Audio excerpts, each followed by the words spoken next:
하나의 말씀 보시겠습니다. 오늘 이 시간 우리에게 주신 하나의 말씀은 누가복음 14장 말씀입니다.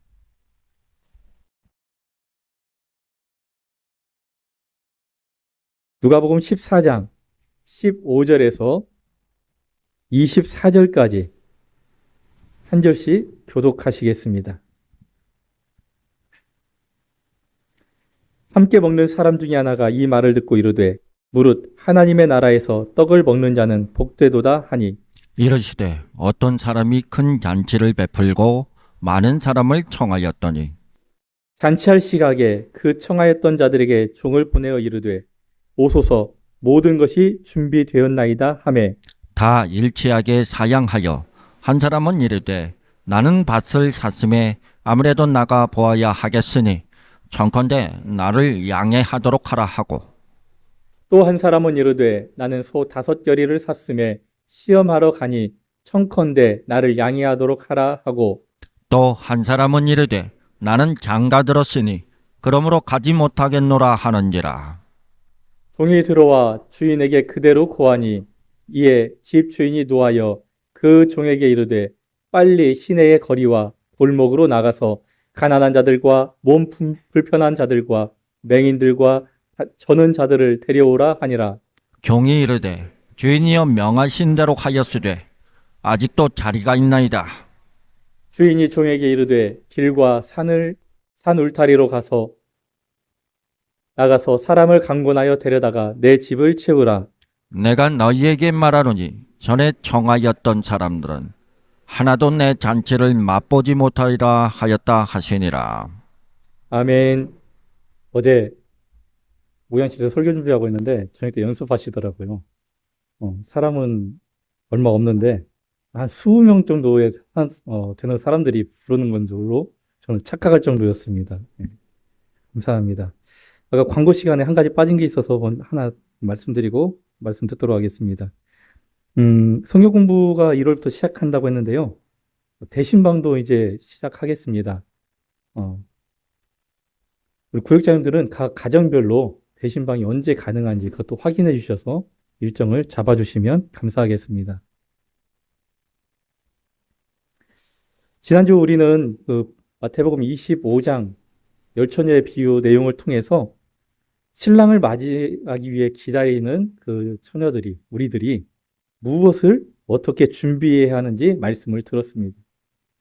오늘 본문은 큰 잔치를 베푼 사람이 사람들을 초청할 때에 그 초청을 받게 된 사람들의 그 모습을 통해서 우리를 찾고 부르시는 하나님의 그 초청 앞에 우리는 어떤 결단과 실천을 해야 하는지 말씀을 나누기 원합니다. 제가 오래전 일입니다. 20년? 25년 그 전쯤의 일인데요. 처음에 이제 전도사 나갔을 때, 얼마 안 됐을 때 일입니다. 전도사들이 여름만 되면 학생들하고 막 얘기를 합니다. 저도 여름이 되기 전쯤에 학생들하고 막 면담하고 얘기했던 적이 있습니다. 모든 학생들 다 대상으로 하는 건 아니고요. 몇몇의 학생들을 대상으로 하는데 그 학생들에게 뭐 문제가 있어. 뭐 개인적인 삶이나 가정이나 신앙에 문제가 있어서 그러는 게 아니고 수련회 안 가겠다고 하는 학생들을 붙잡고 수련회 가자 하고 설득하는 그런 면담이었습니다.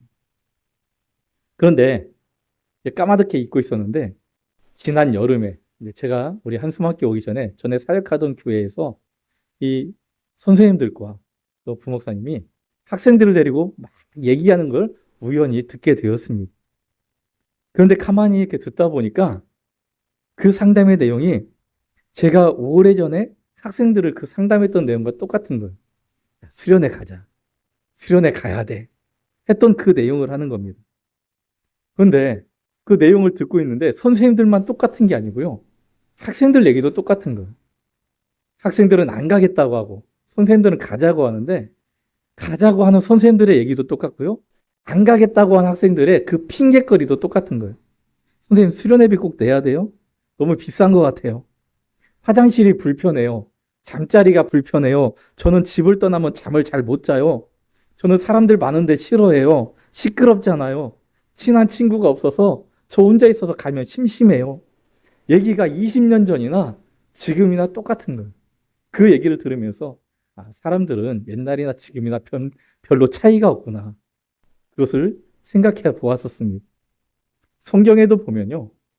광야에서 하나님의 인도함을 받으면서 하나님 앞에 불평하고 불만했던 그 이스라엘 백성들이나 이제 가나안 땅에 들어가서 살면서 하나님 앞에 불평하고 불만했던 그 이스라엘 백성들의 삶이나 별반 다르지 않았습니다. 하나님 앞에 불평했던 모습만 달랐나요? 아닙니다. 하나님 앞에 죄짓고 자기 마음대로 살려고 했던 그 모습도 똑같았습니다. 과거나 현재나 옛날이나 지금이나 사람만 바뀔 뿐이지 사람은 행동하는 모든 것이 별반 다르지 않고 똑같아 보였습니다. 그런데 시간이 지나고 흐르면서 느낀 것은 뭐냐? 우리가 이 자리에 있는 이유가 뭡니까? 하나님을 믿는 믿음 때문에 있는 겁니다. 우리의 신앙 때문에 있는 겁니다. 그런데 신앙적인 것들은 모두 설득과 누구의 도움과 안내로 이루어지는 것이 아니라는 겁니다. 물론 우리가 신앙을 성장하기 위해서 다른 사람의 도움을 받으면 조금 더 빨리 성장할 수 있고 조금 더 바르게 성장할 수 있는 것은 사실입니다. 하지만 이것보다 중요한 건 뭐냐? 본인의 선택과 결단입니다. 하나님을 향한 그런 믿음의 삶을 내가 살아가겠다라고 선택하지 않고 내가 결단하지 않으면 옆에서 아무리 도와주고 아무리 옆에서 바르게 안내해 주려고 해도 우리의 신앙은 성장하지 않는다는 겁니다. 오늘 본문은 어떤 사람이 큰 잔치를 베풀고 많은 사람을 청하였던 그런 내용의 이야기입니다. 잔치 준비를 마치고 잔치할 시간이 되자 청했던 자들에게 종들을 보내어 오라고 말합니다. 같이 잔치를 즐기자고 합니다. 하지만 사람들은 밭을 사고 소를 사고 결혼했다는 각자의 이유를 들면서 잔치자리에 오지 않으려고 했습니다.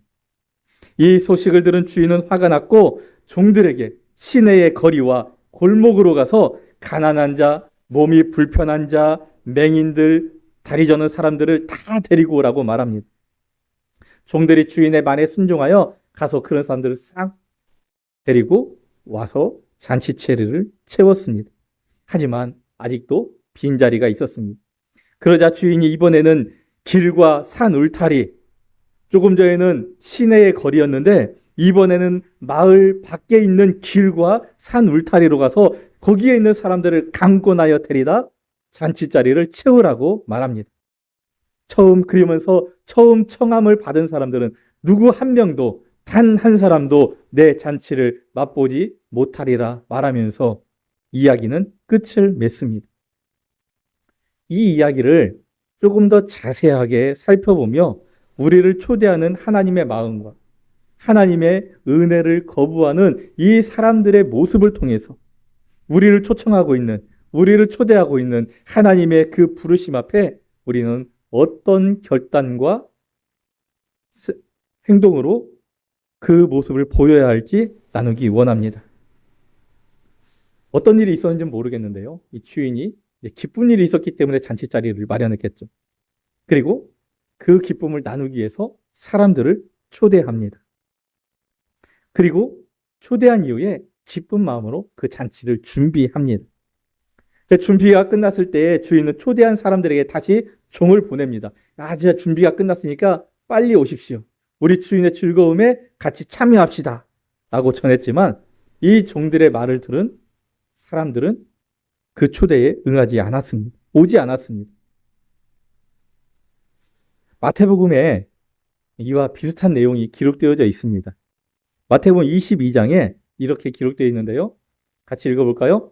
천국은 마치 자기 아들을 위하여 혼인잔치를 베푼 어떤 임금과 같으니 그 종들을 보내어 그 청한 사람들을 혼인잔치에 오라 하였더니 오기를 싫어하거늘. 이렇게 기록되어 있는 걸 보면 그들 나름대로 오지 못할 이유는 핑계였을 뿐이고 실제로는 마지막에 뭐라고 기록되어 있었죠? 오기 싫어하거늘. 그냥 오기 싫은 마음이 있었다는 겁니다. 그런데 이렇게 생각할 수가 있어요. 내가 가기 싫으면 안 갈 수도 있지. 뭘 그걸 가지고 뭐라고 하느냐. 우리가 충분히 그렇게 생각할 수 있지 않나요? 근데 그럴 수 있습니다. 거절할 수 있고 거부할 수 있습니다.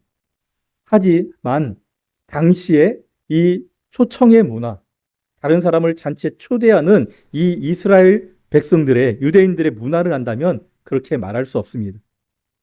당시 잔치가 있으면요, 이 잔치를 벌이는 사람은 자기가 초대하고 싶은 사람들에게 초대장을 다 보냅니다. 일일이 보냅니다.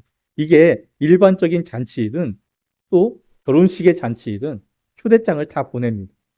그러면 이 초대를 받은 사람은 그 잔칫날에 내가 다른 일을 해야 할 일이 없을까? 자기의 일정을 살피고 초대장을 가져온 사람에게 바로 그 자리에서 내가 가겠다. 내가 그날 무슨 일이 있어서 가지 못하겠다. 알려야 됩니다. 그러면 이제 오겠다, 오지 못하겠다 하는 수가 바로 파악이 되기 때문에 잔치를 열려고 하는 사람은 그 오는 인원수에 맞춰서 모든 것을 다 준비합니다. 그 다음에 잔치 준비가 끝나면 이제 다시 초대장을 가져온 종들에게 그 사람에게 다시 보내서 그 사람을 빨리 가서 이제 모셔와라. 이렇게 하는 겁니다. 자, 그런데 잔치가 시작됨을 알리는 소식을 듣고 참석하지 않게 되면 그 사이에 누가 봐도 위급한 일이 일어날 수는 있습니다. 그런데 그런 위급한 상황이 아닌데 잔치에 응했다가 잔치에 오지 않게 되면 그것은 무슨 의미냐? 공개적으로 잔치에 초대했던 사람을 무시하는 행위였습니다. 공개적으로 그 사람을 무시하기 위해서 일부러 하는 행동으로 모든 문화가 이렇게 만들어져 있었습니다. 더구나 15절에 하나님의 나라에서 떡을 먹는 자는 복되도다라고 기록되어져 있는 내용으로 보아서 지금 이 내용에 잔치를 베푸는 이는 분명히 하나님이시고 이는 천국 잔치라는 것을 유대인들이라면 누구나 짐작할 수 있는 내용이었습니다. 그런데 초대를 받은 사람들이 하나같이 이런저런 이유를 대며 참여할 수 없다고 말하고 있습니다. 본문 18절에서 20절에 그 이유를 기록하고 있는데요. 같이 읽어보겠습니다. 다 일치하게 사양하며 한 사람은 이르되 나는 밭을 샀음에 아무래도 나가 보아야 하겠으니 청컨대 나를 양해하도록 하라 하고 또 한 사람은 이르되 나는 소 5겨리를 샀음에 시험하러 가야 하니 청컨대 나를 양해하도록 하라. 또 한 사람은 이르되 나는 장가 들었으니 그러므로 가지 못하겠노라 하는지라. 예, 세 사람의 부류가 나오죠. 어떤 사람이 나옵니까? 밭을 산 사람의 이야기가 나옵니다. 또 소 5겨리를 산 사람의 이야기가 나오고요. 장가 들은 사람의 이야기가 나옵니다. 어떤 사람은 밭을 샀으니 밭을 살펴야 한다는 이유로, 어떤 사람은 소 5겨리를 샀으니 그것을 시험해 봐야 한다는 이유로 결혼해서 가지 못한 사람도 있었습니다. 모두 어떻게 보면 나오지 못할, 그 초대에 가지 못할 그럴 만한 이유가 있었습니다. 그런데 이들의 모습에서 나의 모습이 혹시, 여러분들의 모습이 발견되지는 않을까요? 이 세 사람의 이야기를 통해서 우리를 한번 살펴보도록 하겠습니다. 첫 번째 사람은 밭을 샀기 때문에 나오지 못한다고 합니다. 초대에 처음 응했다가 이제 준비되는 그 사이에 밭을 샀을 수도 있습니다. 그런데 그 밭을 살펴보는 날이 꼭 그 잔치하는 날이어야 할까요? 그 잔치하는 날 밭을 살펴보지 않으면 밭이 사라질까요? 그 밭에 농사가 안 될까요? 아닙니다. 그런데 오지 않았습니다. 더구나 우리가 살펴보아야 하는 것은 이 사람의 부주의입니다. 여러분, 우리가 작은 물건을 하나 사도 어떻게 삽니까? 제가 예전에 다이소에 가가지고 이 컵이 아닙니다. 네. 컵을 하나 산 적이 있습니다. 다이소 가면 컵이 얼마죠? 혹시 가보셨는지 모르겠는데 1,000원 아니면 2,000원입니다. 아무리 비싸도 3,000원 넘는 컵을 제가 다이소에서 본 적이 없습니다. 근데 1,000원짜리, 2,000원짜리 컵을 사면서 여러분 어떻게 합니까? 뭐 그냥 이거 사야지, 이거 뺍니까?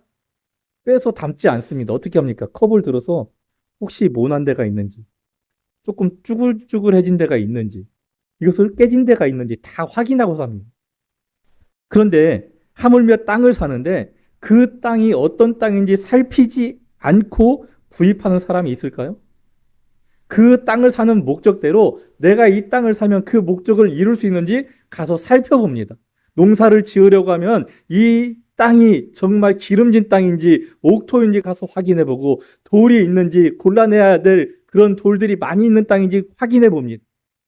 집을 지으려고 땅을 사는 사람은 그 땅이 바닥이 반석이 있는지, 확실히 집을 지었을 때에 이 집을 지탱할 수 있는지 다 확인하고 사는 겁니다.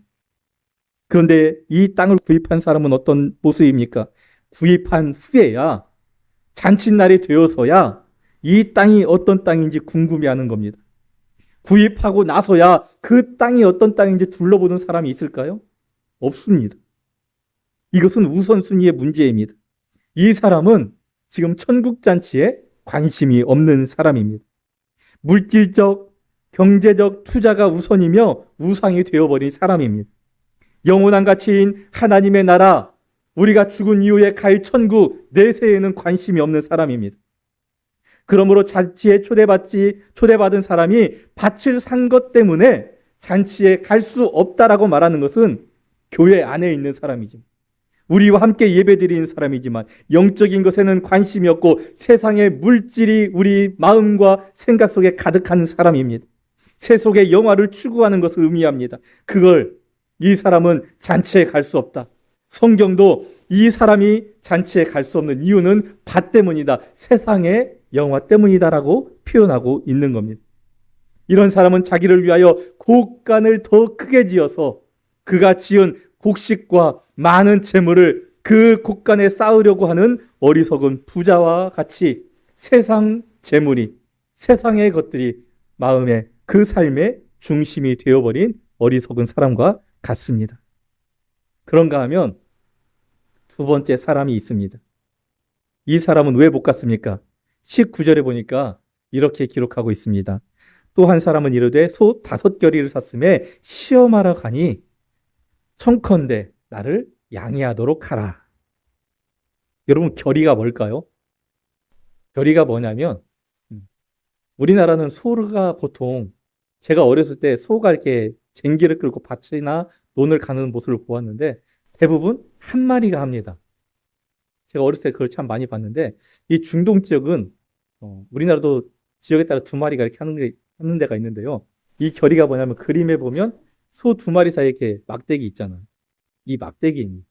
소가 2마리가 쟁기를 끄는데 서로 막 이렇게 앞지락 뒤지락해서 가면 밭이 똑바로 갈리지 않기 때문에, 엎어지지 않기 때문에 2마리가 동시에 갈 수 있도록 묶어놓는 걸 결의라고 합니다. 그런데 본문의 소 5결이, 이것은 도구를 말하지 않습니다. 번역의 순서가 좀 뒤바뀌었는데요. 소 5결이가 아니라 5결이의 소라고 번역하는 게 옳습니다. 그럼 이 한 결이의 소가 몇 마리죠? 2마리씩 묶여 있습니다. 그럼 5결이의 소는 몇 마리일까요? 10마리입니다. 지금 나는 소 10마리를 샀으니 이것을 시험하러 가야 된다.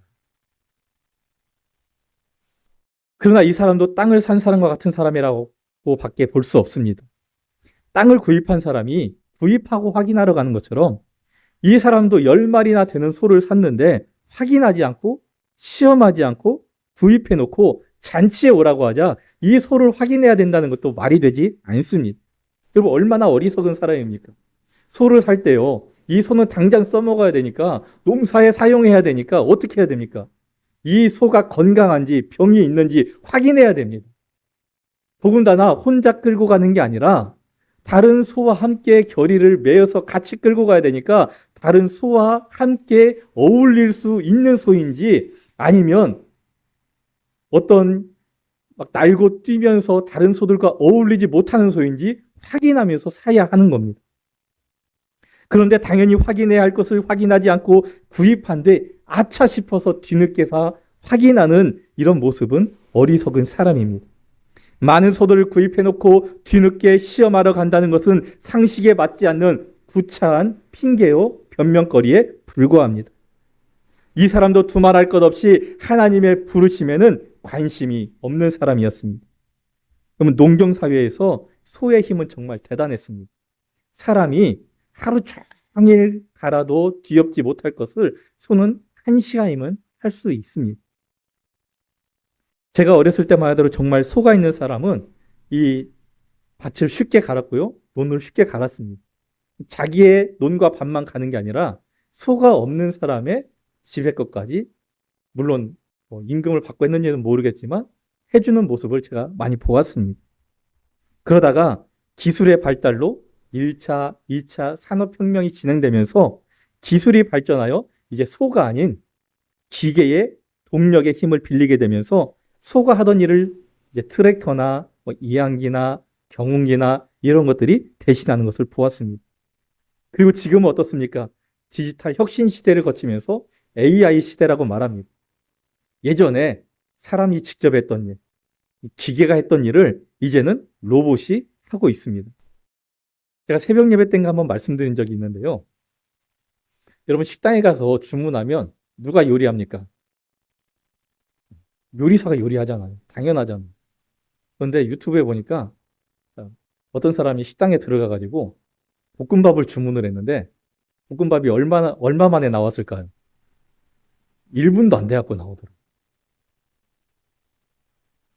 주문하는 그 순간 이 로봇이 기계를 이용해서 요리를 하는데 요리하는 시간이 딱 30초면 끝나는 거예요. 볶음밥 하나 만드는 거예요. 지금 그런 시대가 되었습니다. 결국 무슨 말이냐? 소를 확인하기 위해 가는 것은 일을 하기 위해 필요한 것을 확인하는 것으로 인간성과 영성을 잃어도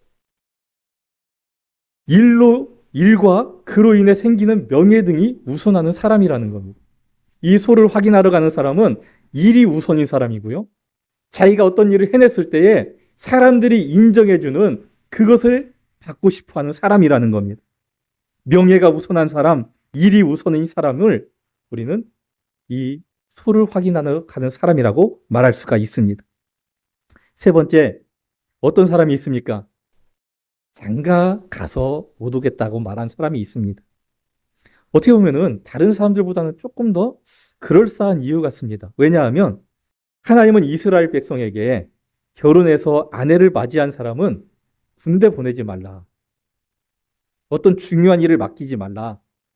1년 동안 그 아내를 행복하게 해 주어라 라고 신명기서에 말씀하고 있기 때문에 그렇습니다. 이 세 번째 사람은 하나님께서 하신 이 말씀으로 인해서 이 잔치를 연 사람의 초대를 거절하지 않을까 생각해 볼 수 있습니다. 하지만 이것도 우선순위의 문제입니다. 아내로 상징되는 가정을 중요하는 것은 바람직한 처사입니다. 한 가정의 평화를, 화목을 위해서 가정을 우선시하는 것 중요합니다. 더군다나 요즘 시대는 어떻습니까? 10쌍이 결혼하면 6쌍이 이혼하는 시대가 되었다라고 말하고 있습니다. 이미 반절 이상이, 결혼한 수의 반절 이상이 이혼하고 가정 파탄이 급증하는 이 시대에 가정을 지키겠다. 가정의 화목을 위해서 나는 노력하겠다. 우리가 본받을 만한, 그리고 또 절실히 요구되는 태도입니다. 하지만 가정도 우상이 되어서 하나님의 초대를, 우리가 천국 가는 것을 가로막아서는 안 됩니다. 우리 성경에 보면 나는 장가 들었으니 라고 번역되어 있습니다. 하지만 헬라어 원문에 보면 조금 더 내용이 깁니다. 나는 장가 들어 아내를 맞이하였으니, 이것이 성경 본문의 그 정확한 내용입니다. 장가 들어서 아내를 맞이한 게 왜 문제입니까? 장가 들면 당연히 아내를 맞이해야 되는 거 아닙니까? 이렇게 말할 수 있습니다. 맞습니다. 하지만 이 장가든 게 아니라 아내를 맞이하였다고 했을 때 그 선택된 아내라는 단어가 문제입니다. 우리 성경에 빠져있는 이 아내라는 말은 헬라어에서 귀네라고 하는 단어를 사용했는데요. 이 귀네라는 말에는 아내라는 의미가 분명히 포함되어져 있습니다. 그런데 더 정확한 성경에서 더 많은 부분에 아내라는 의미로 사용한 것은 얼마 되지 않고요. 어떤 의미로 사용했느냐? 누군지 모르는 불특정 여자를 얘기하는 겁니다.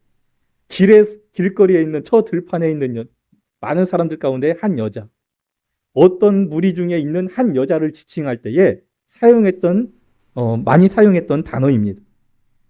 즉, 결혼했던 이 남자의 말은 자기가 평생 동반하고자 결혼했던 그 여자가 아니라 자기와 어떤 즐거움을, 어떤 육체적인 쾌락이나 어떤 만족을 구하기 위해서 지금 나와 함께 있는 여자를 말하는 겁니다.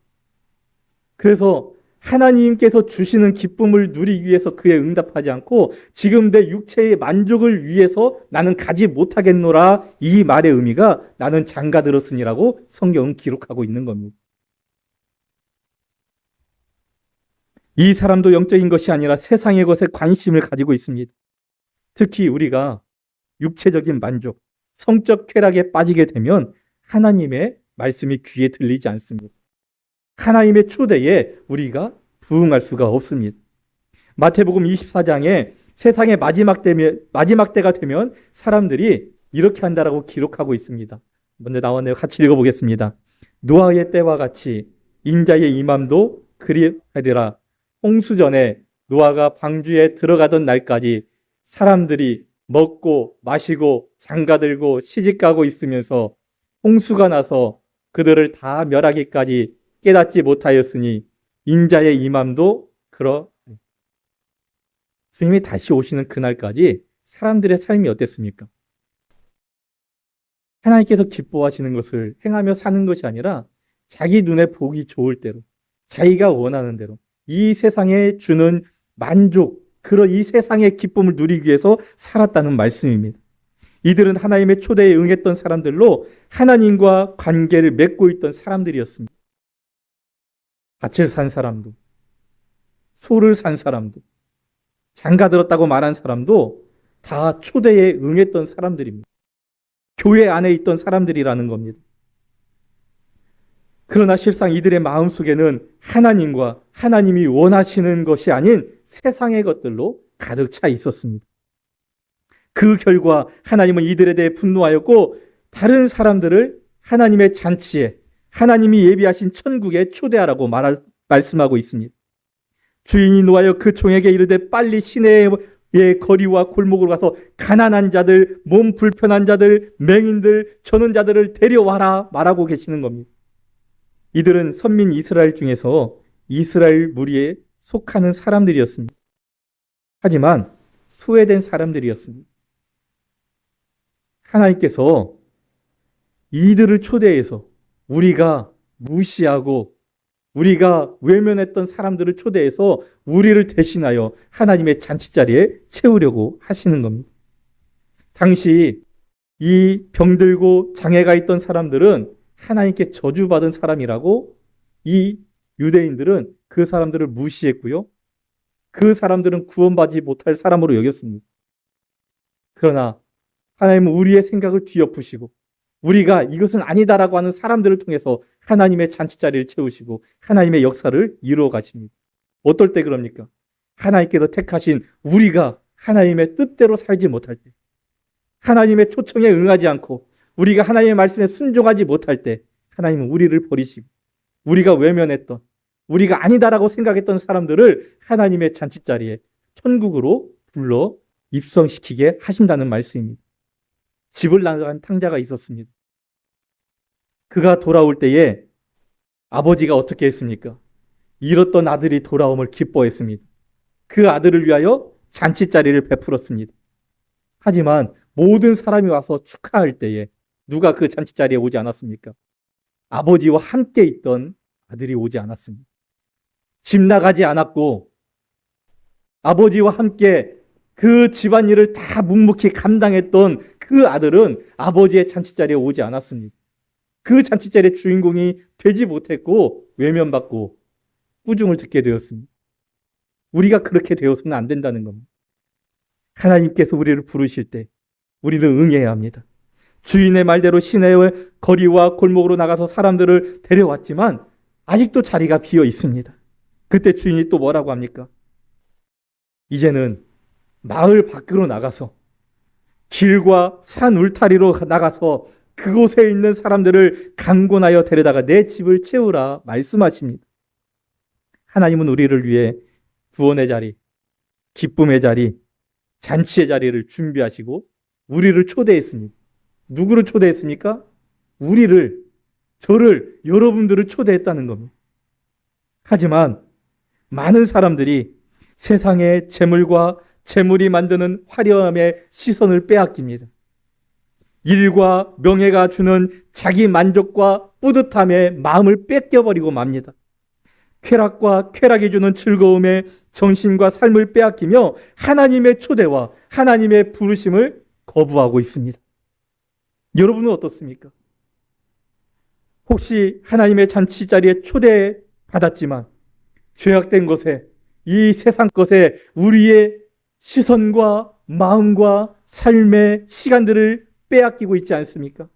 그래서 하나님의 초대를 거부하고 있지 않습니까? 만약 우리가 하나님의 초청을 거절하면, 나는 갈 수 없다 말하면 하나님은 다른 사람들을 불러 천국에 들어가게 하십니다. 주님이 예루살렘에 입성하실 때에 사람들이 예수님을 환영하고 찬양하자 그 소리가 시끄럽다라고 말하니 예수님이 뭐라고 대답했습니까? 이 사람들이 소리 지르지 않으면, 이 사람들이 찬양하지 않으면 이 길에 있는 돌들로 하나님을 찬양하게 하겠다 말씀하십니다. 우리가 하지 않으면 하나님은 분명 다른 사람을 통해서 하나님의 잔치자리를 채우시고 하나님의 일을 감당케 하십니다. 우리의 삶은 누구나 다 소중하고 바쁩니다. 하지만 우리에게 더 소중한 것이 무엇인지 우리는 늘 살피고 생각해 보아야 합니다. 주님이 우리 대신 고난받으시고 우리를 의롭고 깨끗하게 하셔서 깨어진 하나님의 형상을 회복시켜 주셨습니다. 그 이유가 무엇입니까? 우리가 하나님의 자녀로 살아가도록 하기 위해서, 우리가 하나님의 큰 일을 감당하는 자가 되게 하기 위해서, 우리가 하나님의 영광의 자리에, 그 잔치 자리에 하나님과 함께 기쁨을 누리게 하시기 위해서 그렇게 하신 겁니다. 주님은 천국은 침노하는 자의 것이라고 말씀하셨습니다. 우리가 침노해서라도 가질 수 있다면 우리는 언젠가 없어질 세상의 것을 우리 마음과 생각 속에 품고 있는 것이 아니라 하나님의 은혜, 구원의 은총, 천국을 침노해서라도 우리가 빼앗아라도 가지고 있어야 합니다. 주님은 우리가 우리에게 크신 은혜를 베푸시고 우리를 부르시는 하나님의 그 초청에 부응하여 하나님의 기쁨을 누리면서 하나님과 동행하고 하나님의 기쁨으로 살아가는 우리 모두가 우리의 삶이 되기를 원하고 계십니다. 우리를 부르시는 하나님의 초대에 여러분은 어떤 삶으로 응답하시겠습니까? 기도하겠습니다. 하나님, 오늘 또 우리에게 귀하고 복된 주의를 허락하여 주시고 오늘 이 시간도 우리에게 하나님의 귀한 말씀을 주심을 감사드립니다. 하나님께서